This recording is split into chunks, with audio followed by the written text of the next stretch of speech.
jerseys, and also in the NBA G League. Really cool to see. So we're gonna be taking a look at those players, maybe let's do like the top 10, and then we can sort of ramble on about some other players. I'm really not informed with sort of the more lower draft picks, I guess you could say. I'm mostly informed about like the higher top 5-ish players. I rarely watch college basketball unless it's sort of this time of year again, the tournament games, and then the obviously March Madness. So I obviously am going to be doing a March Madness video next weekend. That's when March Madness starts, is next weekend. I will be doing a video then, picking out some winners and stuff like that, just having a lot of fun. So if you guys will enjoy that. Yesterday I did post a video. I posted a review of the NBA earned jerseys, which are jerseys that were earned from the teams that went to the playoffs last year for the NBA. Make sure if you guys are a fan of those type of videos or just want something else to watch after this one, make sure you check out that video. It was a lot of fun. Those jerseys are pretty interesting, I'm not gonna lie, but other than that, make sure you like the video. If you like the video, you guys have been giving me so much love recently. I love it so much. And then obviously subscribe to the channel. We're almost at 6,000 subs. We're about like 150, maybe even 100 subs away from 1,000. So make sure you get in on the ride to 10K. Thank you guys so much. And yeah, I think that's all I need to say. So let's get started with the video. Again, we are doing a mock draft of the NBA draft this year. And if you didn't know who the worst teams are, I kind of don't want to spoil it, but I think I will. It's basically just the bottom teams of the NBA, and it's going from worst record in the NBA to, till, if you win the NBA championship, I think you get the last pick, if I do remember. But as of right now, the Minnesota Timberwolves have the worst record in the NBA, which is pretty sad. I don't think they would if they had, health and everything like that on their side, which they don't very much. They had Towns out, they have D'Angelo Russell out. He's been out for a while now, so I don't think they're the worst team. But then above them you have Detroit, then the Houston Rockets, the Orlando Magic, Cleveland Cavaliers, Washington Wizards, Sacramento Kings, New Orleans Pelicans, Oklahoma City Thunder, the Indiana Pacers, and the Chicago Bulls are the bottom 10 of the NBA, which is kind of sad because, Indiana, Chicago, the Pelicans, those are three really good teams, especially Indiana. I'm surprised they're hurting so bad, but you also need to realize they have Sabonis and Brogdon as their best two players. They don't have Victor Oladipo anymore. Karis LeVert hasn't been playing for them. They're still trying to figure out what they're doing with their team. So that kind of makes sense. But Chicago, yikes, big yikes. OKC doing a lot better than I thought they were this year. And then obviously the Pelicans have just been a brain fart to me. I don't know how they're not doing better than they are, but they're struggling, it seems. So I'm not saying those are the order they're going to be going in, because obviously draft picks are traded here, right, left, and center everywhere, and I don't know who's going to be picked. But those are the bottom teams who have the best chances of getting a top pick. Just a heads up. Okay, well, with the projected number 1 overall pick is actually a draft pick. The Warriors, yes, the Golden State Warriors have this draft pick, but as of right now, it is top 3 protected. So if the Minnesota Timberwolves get a top 3 pick, it goes back to the Timberwolves. If it's out of the top 3, it becomes a Golden State Warrior pick. So if you're a Golden State Warrior fan, cross your fingers for a bad lottery draft for Minnesota. But as of right now, they have the best odds, worst team, worst record. They get the number 1 pick, and with the number 1 pick, drumroll. If you are even slightly have been watching college basketball, ESPN, Sports Center, anything, you know the name, Cade, Cunningham. He is no doubt about it, the number 1 player to go into the draft. He will, for a fact, go number 1. I think any team in the entire NBA would be so lucky to get a kid like this. It was like, he's almost like if Ben Simmons had offense. Like, he's a bigger guard who can shoot a 3, who can score the ball, but can also average 8 rebounds and like 9 assists a game. Like, he is doing that in college. transferring over to the NBA. He is a freshman right now for Oklahoma, who I think just passed in their tournament game, if I'm not mistaken. Obviously, are already going into March Madness and going to be a tournament team. He's averaging right now 20 points per game, 6 rebounds, and 3.6 assists on 45% from the field. Not bad whatsoever. In his last game, he actually scored 17 points, 8 rebounds, and 4 assists. Again, like, he's looking pretty good. He's a 6'8 guard. Like, again, a Ben Simmons type player, but maybe more of an offensive style of Ben Simmons. Obviously, it's very hard to match Ben Simmons on defense, but on offense, he's looking pretty legit. He's shooting 41% from 3 again, 45% from the field, 85% from the free throw line. A free throw shot is the most consistent jump shot in the NBA, and if you have a high percentage on that, it usually means you can transition your shot anywhere on the court. You know, Anthony Edwards, D'Angelo Russell, Cade, Cunningham trio in the backcourt, and then you have Carly Towns in the front. Then you can have literally anyone at power forward. That is a crazy starting lineup. Even if you wanted to trade away D'Angelo Russell for a power forward or Anthony Edwards for a power forward, like that 3-guard trio with 3, basically guards handling the ball as best they can. Because I think right now, actually, Anthony Edwards is playing small forward, which is crazy. So you can do that, or you can have Cunningham at small forward. It's a crazy trio you could have in Minnesota, which would be, without a doubt, the most highest potential team in the NBA, maybe besides the Pelicans, with Zion, Ingram, and Lonzo. That team in Minnesota would be wild with talent. At number 2, they say here it is the Detroit Pistons, obviously the second worst team in the NBA. In my opinion, they're the worst team in the NBA. They're going to take Jalen Green from the G League. So we get a G League guy going number 2 in the NBA draft, which is super great to think about.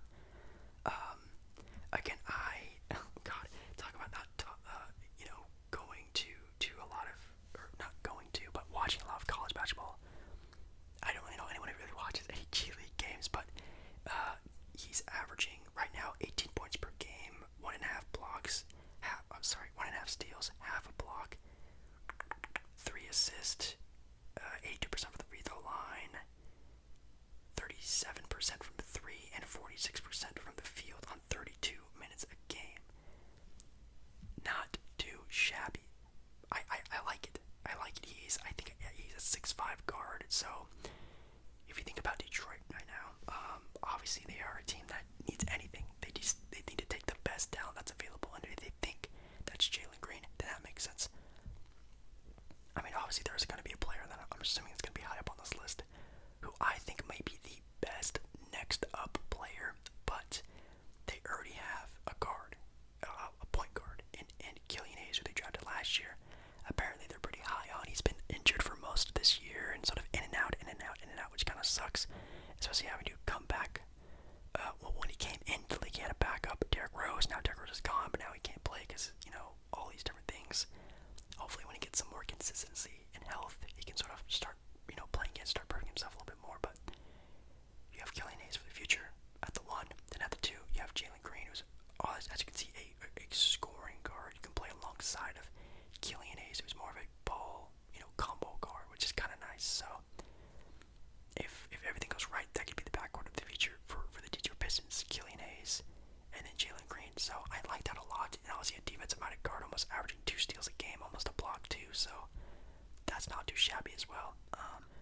Okay, so next up they have the Houston Rockets with the 3rd pick, and they have the Houston Rockets taking Evan Mobley from USC.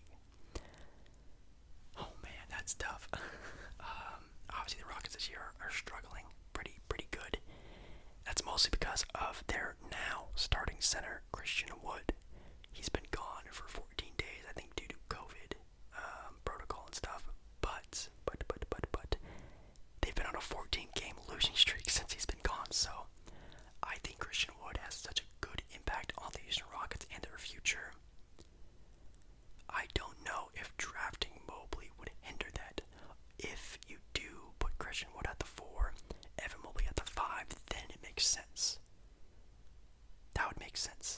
more of like a 2K sort of mindset. I think Christian Wood can actually play in the new age center position in the NBA right now.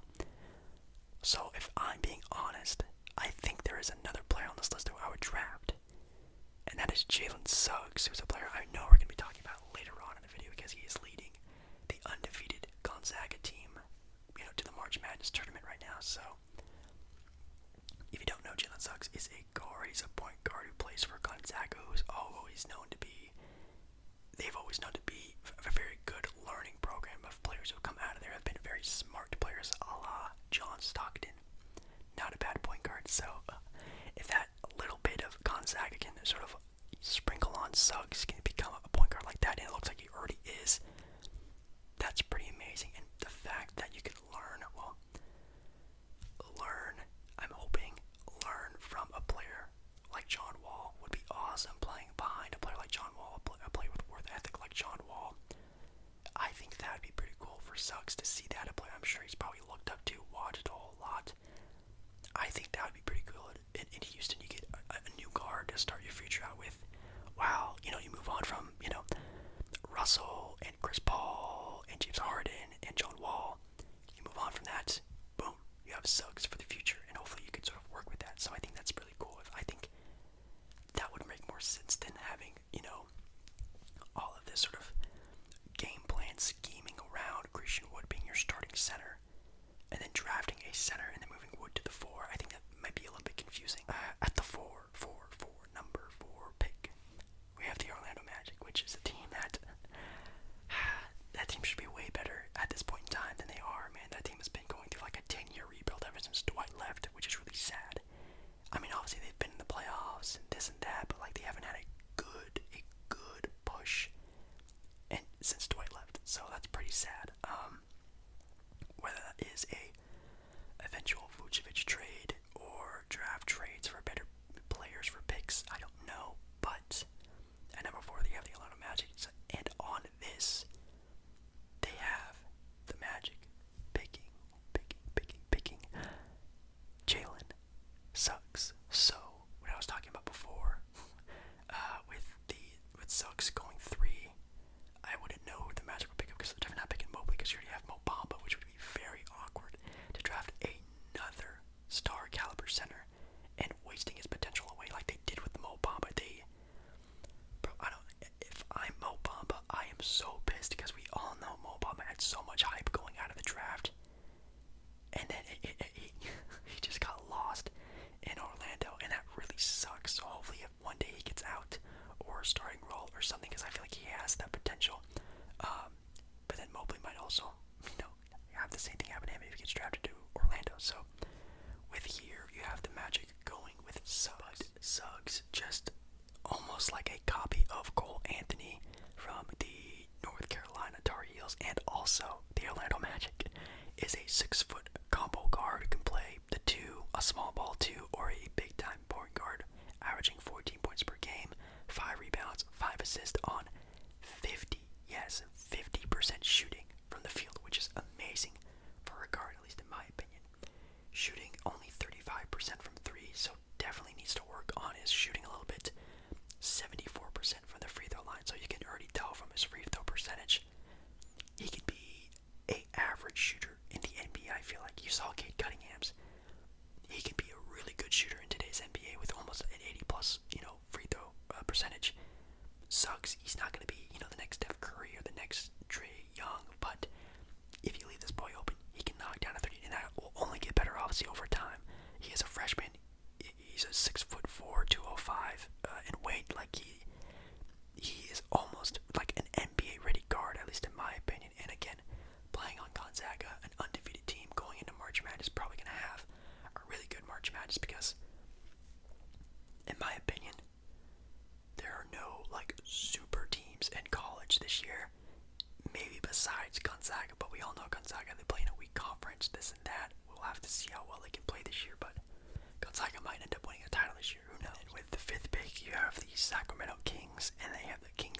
imagine that in any other year in the entire NBA.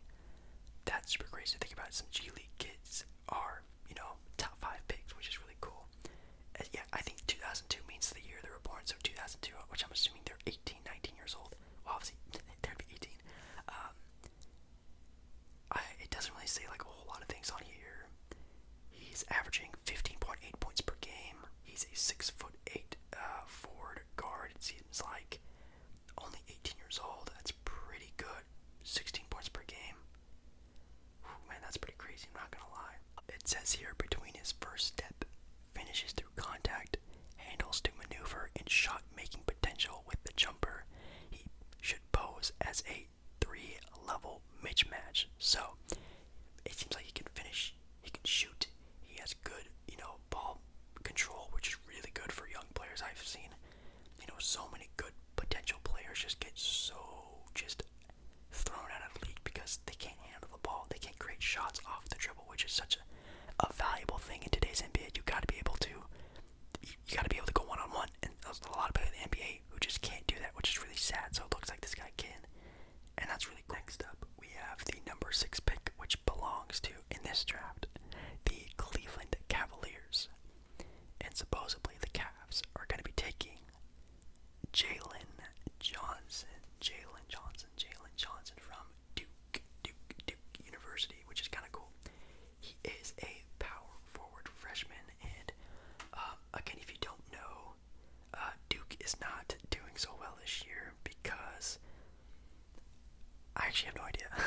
I don't think they have a bad sort of recruitment class, or just because of the pandemic and everything like that, but pretty much everyone in this year's sort of college tournament, sort of top tier guys, aren't that good this year. But he is, again, a freshman, 6'9", 220 forward, averaging 11 points per game, 6 rebounds, and 2 assists on 52% from the field. Averaging, 44% from the 3-point line, not bad, and a 63% free throw shooter. So, again, an average shooter probably for a big man in today's NBA, especially if he's going to be a 4 at 6'9", 220. He's probably going to be a power forward. He's also averaging over a block a game, over a steal a game. I can see the Cavs picking him just based off of potential, I guess, at the 4 spot, which, if you think about it, they have Kevin Love. They have Larry Nance Jr. For big men, obviously Drummond being traded, I'm assuming, or even bought out, which is a whole nother video I could do with Drummond going to, the Nets, the Lakers, the Milwaukee Bucks. There's a plethora of teams who could use Andre Drummond, but if you could have a 6'9" forward like Jalen Johnson playing alongside Jared Allen with the backcourt they have going on there, Colin Sexton and Garland, with Isaac Okoro at the 3, now you're starting to put together a nice young team. Okay, so you have Jalen Johnson going 6th from Duke.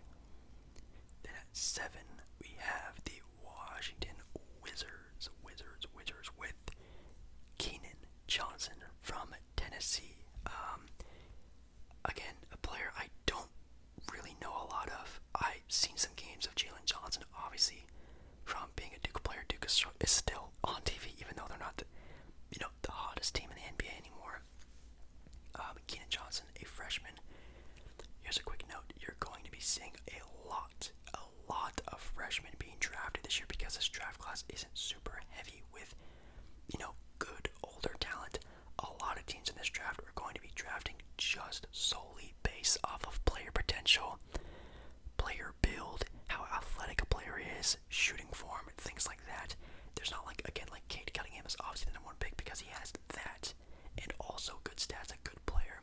A lot of teams are probably going to be drafting based off of just potential and athleticism. Keep that in mind.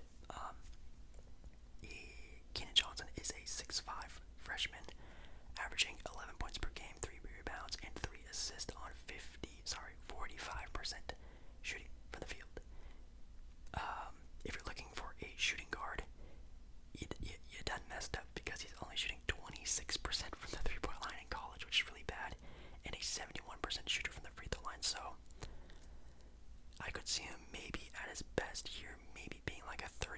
35% three-point shooter because he actually has a decent free throw shot, it seems. But other than that, looks pretty rough. But he's also averaging half a block a game for a 6'5" guard. That's pretty good, and over a steal a game, which is nice. So again, I'm assuming they're mostly doing this based off of just potential, which makes sense.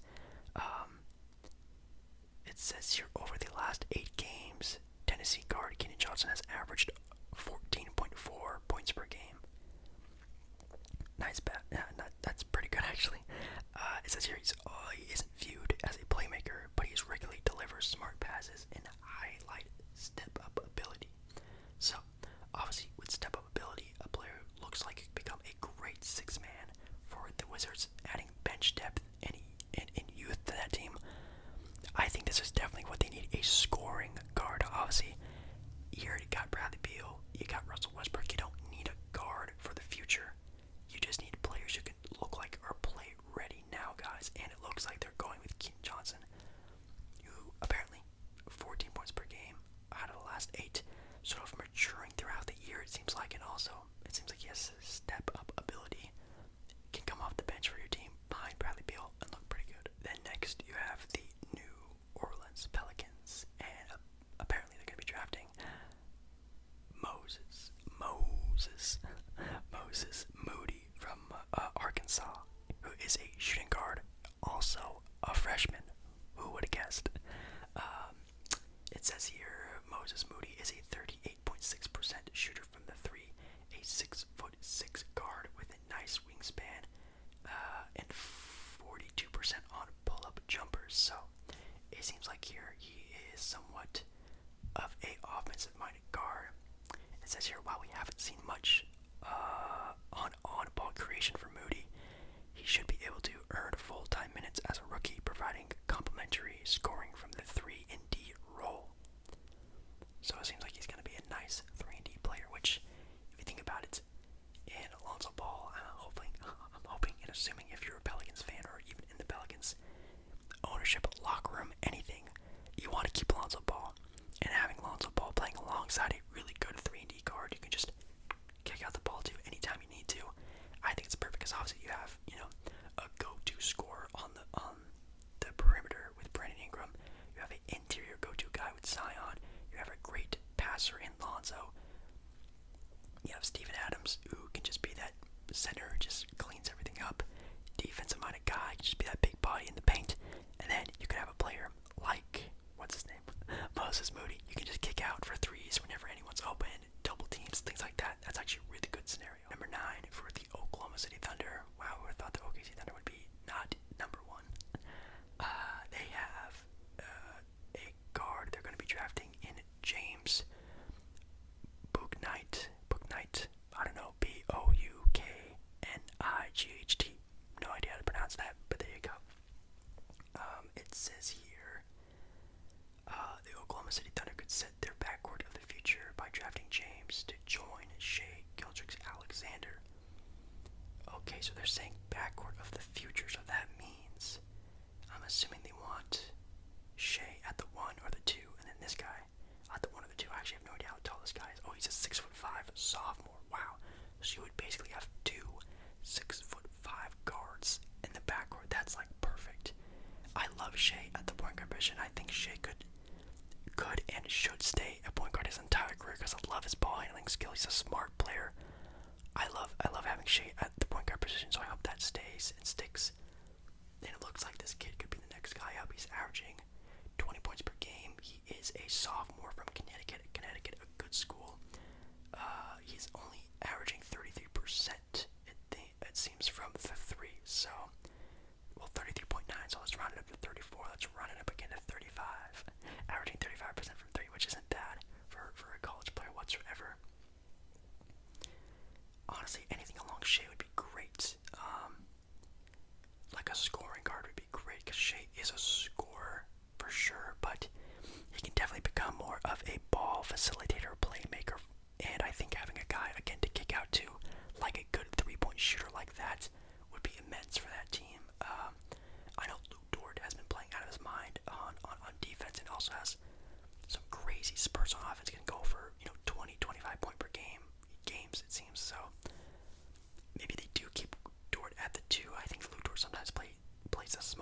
position, but which is crazy because I think Lou Dort's only 6'2", 6'3", 6'4" at most. So, I mean, if they want to keep that, they can. But I'm really liking the sound of this James guy from Connecticut. Doesn't seem too bad. Lastly, we have here at number 10, the Atlanta Hawks. So, with the Atlanta Hawks pick, they have them picking a power forward. That might be a little bit of a, call out to, hey, we're trading away John Collins at some point, but it's a power forward. His name is Scottie Barnes from Florida State. Never heard of this guy before, never seen any Florida State games, so I have no idea. But Scottie Barnes this year is averaging 10 points per game, 4 rebounds, and 4 assists on nearly 50% shooting from the field. A freshman player, so again, another freshman. I'm assuming just drafting just based off of what they see in potential. He is a 6'9" freshman with 230 already, so it's actually not bad, at least in my opinion. Oh God. So he is shooting 48% from the field, but a 26% three-point shooter and a 56% free throw shooter. That is not what you want to see in a player, at least in my opinion. Averaging half a block and a steal and a half a game, looking pretty decent on defense, it seems. Let's check his game log. So I'm seeing 17 points per game and 3 steals. I'm seeing a lot of double-digit scoring: 16 points, 17, 14, 10, 13, 12. It looks like he's able to put the ball in the basket. That looks pretty good. He looks like just more of an interior scorer, which can be fine, but there's also a lot of games where he's averaging 6 points, 7 points, 8 points. It's not very good. 3 rebound games, 2 rebound games. Like, obviously, out of a freshman, you're going to be seeing that a lot, but I might, if I was really into this kid, you might want to look up some videos on him, because he might look better on the court than what these numbers say. Because what from these numbers say, why would you be drafting this guy at the number 10 pick? I have no idea. But again, if you're drafting based off of potential, then that sort of makes a little bit more sense. I highly doubt any player, I mean, maybe besides that Connecticut guy, being not a freshman or an 18, 19-year-old kid, because this year's draft, again, isn't a loaded draft with a bunch of good players. It's a very, very, very, you got Cade, Cunningham, maybe Evan Mobley, you got Suggs, and after that, it's a toss-up for whatever the heck happens. So, yeah, hopefully you guys enjoyed this video. I really did. I definitely need to get a little bit more informed on these players in March Madness, so obviously watch out for the March Madness video. I'm assuming going to be coming sometime next week for that.